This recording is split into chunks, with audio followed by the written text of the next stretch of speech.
अभी सब्सक्राइब करें साधना एस्ट्रो, आपके सुख दुख का साथी। कि देखिए, समय का कोई पता नहीं है कि जीवन में कितने कब क्या कैसे कष्ट आएंगे। भगवान भी आते हैं तो जीवन में कष्ट उनको भी आते हैं। ये बात बताई इस कथा के माध्यम से। लेकिन व्यक्ति को कभी रोना नहीं चाहिए, घबराना नहीं चाहिए। जो दुख तकलीफ जीवन में आई है उसको शांति के साथ में विचार करते हुए और उस तकलीफ से बाहर निकलने की कोशिश करनी चाहिए। हम जब तकलीफ में दुख में घबरा जाते हैं ना सजनों, तो घबराने के बाद में होता क्या है कि रास्ता निकलने का दिखाई और नहीं देता। हम लोग घबराहट के मारे रास्ता और भूल जाते हैं।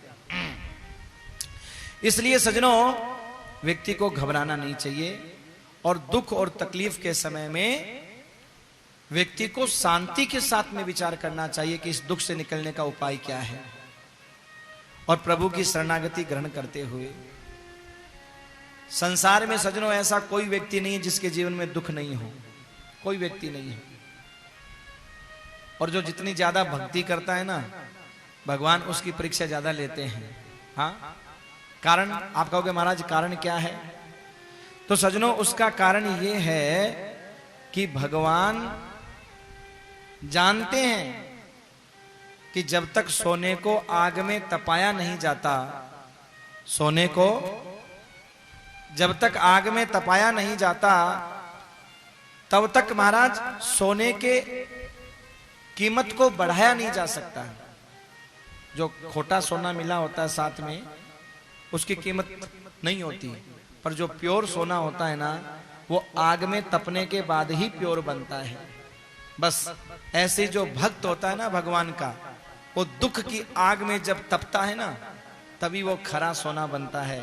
इसलिए भक्ति का मार्ग बड़ा टेढ़ा है। इतना ध्यान रखना मेरे भाई, अगर दुख में हम अपने आप को तपाएंगे तभी महाराज कुछ कर पाएंगे, नहीं तो नहीं कर पाएंगे।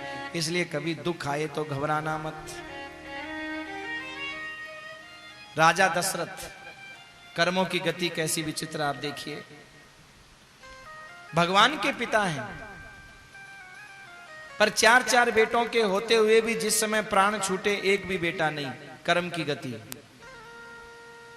जिसके पुत्र साक्षात भगवान है। आपकी हमारी तो बात छोड़ दीजिए। हाँ, इसलिए जीवन में कोई भी दुख आता है तो आपको यह सोच लेना चाहिए कि ये हमारे किसी न किसी कर्म का फल है। सजनों, विधाता का लेख कितना प्रबल होता है। दशरथ जी महाराज कहते रह गए रोको रोको, पर कोई रोक नहीं पाया। जिनके पुत्र साक्षात भगवान हैं, यह है विधाता का लेख। विधिना तेरे लेख किसी के समझ ना आते हैं, और अवध छोड़कर रामचंद्र जी वन को। ये कथा हम क्यों सुनते हैं? नरसिंह का चरित्र, मीरा का चरित्र क्यों सुनते हैं? ताकि सजनों इन चरित्रों के माध्यम से अपने मन को समझा सकें कि हमारे जीवन में तो दुख है ही क्या। जो बड़े बड़े महापुरुषों के जीवन में दुख आए, है ही क्या हमारे जीवन में? हम क्यों रोए?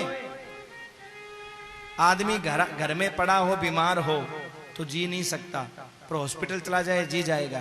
कारण वहां एक से एक मरीज को देखता है तो सोचता है यार हम तो कुछ भी नहीं है, हमारे बाप पड़े या तो बीमारी के मामले में। तो उनको देख करके वो जी जाता है कि हमारा दुख तो है ही क्या भाई। और घर में जब सब लोगों को खेलते खाते देखता तो सोचता है यार मैं ही मर रहा हूं, सब तो खेल खा रहे हैं।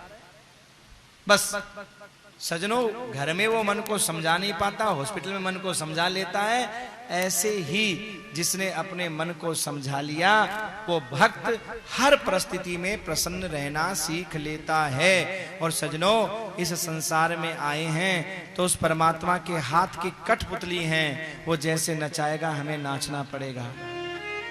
आपके हमारे बस की बात नहीं है। वो जैसे नचाएगा नाचना पड़ेगा। अब चाहे हंस करके नाचो चाहे रो करके नाचो, नाचना तो पड़ेगा।